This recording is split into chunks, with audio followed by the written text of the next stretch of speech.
In the quiet coastal village of URU, where the sea breathes softly against the mangrove roots, an old man named Barasa begins his morning as he always does.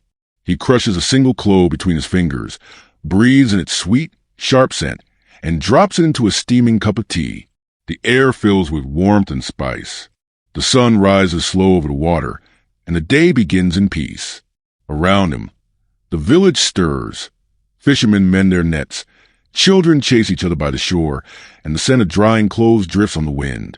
Everyone knows Barasa. They call him the Clove Man. Some laugh when they say it, but with kindness in their eyes. Barasa has lived long enough to see storms come and go, markets grow quiet, and friends turn into memories. Yet every morning, the same ritual: a clove, a cup, a breath of gratitude. Then one dry season, when the wells began to sink and the earth cracked with thirst, a young scholar named Juma arrived in URU. He came from the city carrying bottles of powders and pills, a satchel full of knowledge and the certainty of youth. He was looking for remedies, but not the kind Barasa kept. When he first heard the villagers speak of the old man who healed with cloves, he smiled. "Old myths," he said. "Spices are for flavor, not for medicine."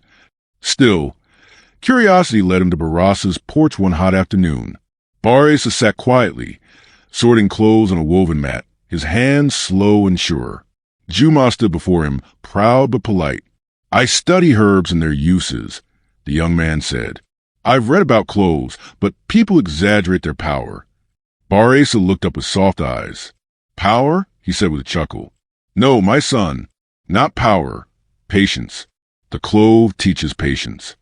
He poured hot water into 2 cups, dropped a few buds inside, and handed one to Juma. "Drink, then tell me what it teaches you." The young man hesitated, then took a sip.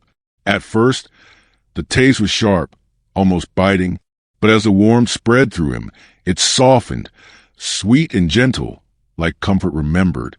"It's pleasant," Juma said, trying not to sound impressed. "Ah," Barasa smiled. "Pleasant is a good beginning." From that day on, Juma came often.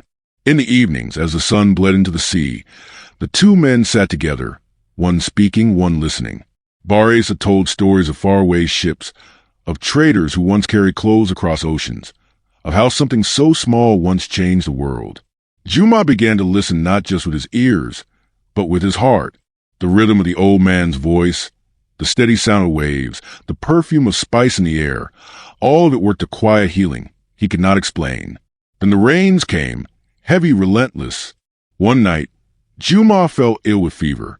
His notes lay forgotten as he shivered under a thin blanket, his thoughts slipping between dream and darkness. Through the night, Barasa stayed by his side. He brewed tea with cloves and other herbs, wiped the sweat from Juma's brow, and whispered softly, "The warmth will return, my son. It always does." When the fever broke, dawn had come. Juma opened his eyes to see the old man asleep in a chair beside him, a clove still held between his fingers like a prayer bead. For the first time, the young scholar understood. Healing was not only for the body, it was for the soul that needed company, patience, and care. When the skies cleared and the earth began to bloom again, Juma prepared to leave. Barasa handed him a small carved wooden box filled with dried cloves. "For your patience," he said, "but more for yourself. Tell them the clove carries warmth for those who have forgotten it." Juma bowed deeply, unable to speak. The scent of the sea and spice filled the air as he walked away down the dusty road, his satchel a little heavier, his heart a little lighter. Years passed. Seasons changed. When word reached URU that the old man had passed peacefully in his sleep, the villagers gathered at his porch. They planted a clove tree beside his house, so that his scent would never leave them. They said when the wind blew from the sea, the whole village smelled of Barasa's morning tea. And for a moment, everyone felt calm, as if the world itself had taken a deep, quiet breath. Many years later, Juma returned. His hair was gray now, his hands lined like the earth, but his eyes still carried the warmth of that long-ago lesson. He knelt beneath the great clove tree that had grown tall beside Barasa's house. He crushed a single bud between his fingers and breathed in its scent, sharp, warm, alive. The memory rose in him like dawn breaking over the sea. He smiled softly and whispered, "Little fire." And in that moment, he felt the old man's spirit close by, not in the air, not in the earth, but in the steady warmth within his own chest. The clove tree still stands by the sea, its blossoms whispering with the wind. And those who pass by say the air there is sweeter, calmer, kinder. For in you are you. The people remember what Barasa taught. That patience is a kind of healing and warmth. Even the warmth of a single clove can keep the heart alive.